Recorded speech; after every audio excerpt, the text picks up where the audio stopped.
Welcome to Module 2. Last week we talked about teaching online and what best practices were. This week we're going to be talking about course design. But let's go ahead and start talking a little bit about the convergence of best practices teaching online and course design and some natural points of intersection there. Some would say that the construct of the American family or the way we do life is changing. Some have made an argument, perhaps tongue-in-cheek, that the hierarchy of needs in our global society has some add-ons perhaps to allow for the anywhere, all the time access to the internet. The Academy hasn't gone unaffected by the internet and the proliferation of mobility and the ability to be connected everywhere. Teaching online has been a construct now in higher education that is now more normative as opposed to being something that some universities did, perhaps for convenience or perhaps to boost revenues. But the question remains, how do I know I'm doing it right, and are my instructional practices effective? So how do I get my feedback in an online course?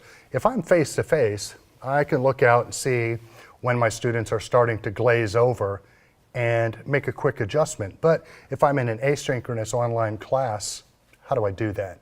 What data do I use that says this is working or isn't? Is it the grades? Is it feedback? What are the things that make for an effective online class?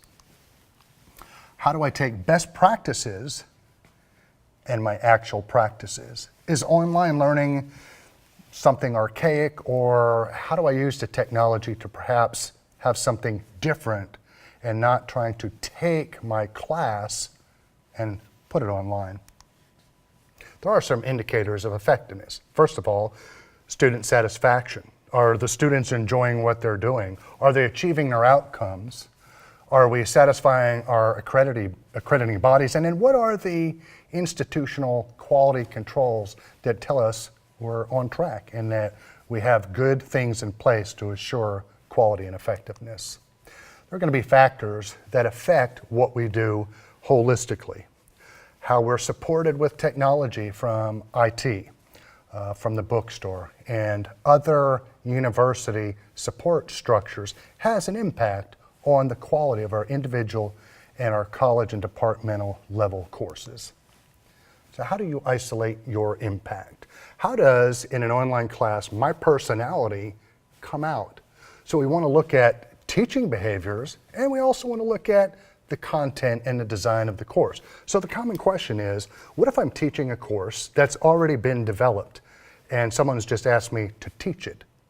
So how does somebody get to know my personality, and how do I bring what I would normally bring to a face-to-face class, my personality, my enthusiasm, my nature? How would a student get a feel for who I am as a person in an asynchronous online class?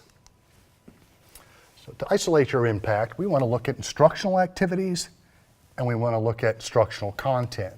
So the rhythm of an online course, you have your announcements, you have your discussion, you have your assignments and other administrative duties. So there's a rhythm to it, akin to a face-to-face class. Face-to-face class, you come into class, students sit down, you have your time of content, there's a time of assessment, perhaps projects, trips, and things as such.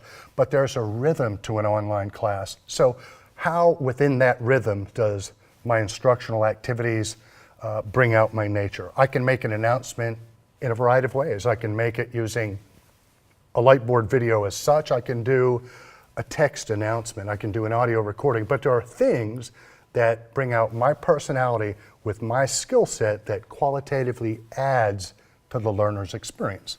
And when we look at instructional content, how, if I'm face-to-face, I would give out content.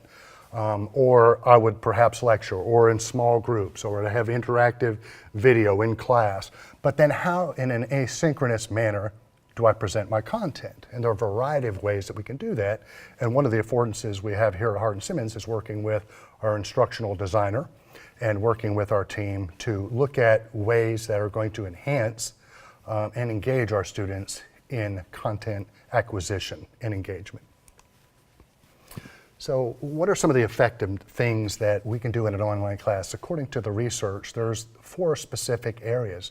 There's the teaching area, the facilitation area, there's the administrative area, and there's components and measures of success within each of these components. And that's some of what we're going to look at this week as we have in our mind best practices, and now we're going to integrate course content and kind of merge those together. What are those practices and content that we can join together to make for an effective online class?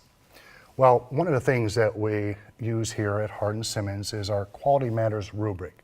This is a standard that is SACS approved. It's an industry-leading standard for the way you evaluate and structure an online course.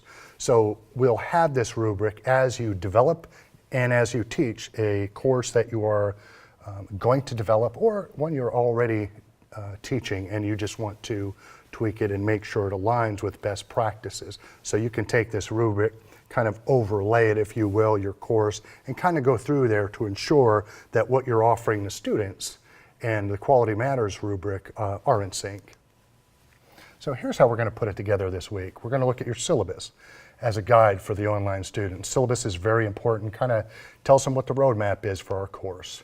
And then we're going to look at how we structure our online class, starting from the module, going through the different learning activities, what technologies are going to be involved, how are we going to assess, and what notices and announcements and things as such are we going to make to our students.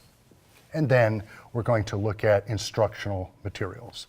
What are the activities, what are the tools and technologies that we're going to use to reach our student learning outcomes? And if we follow all of these things, our students will think we're one of those.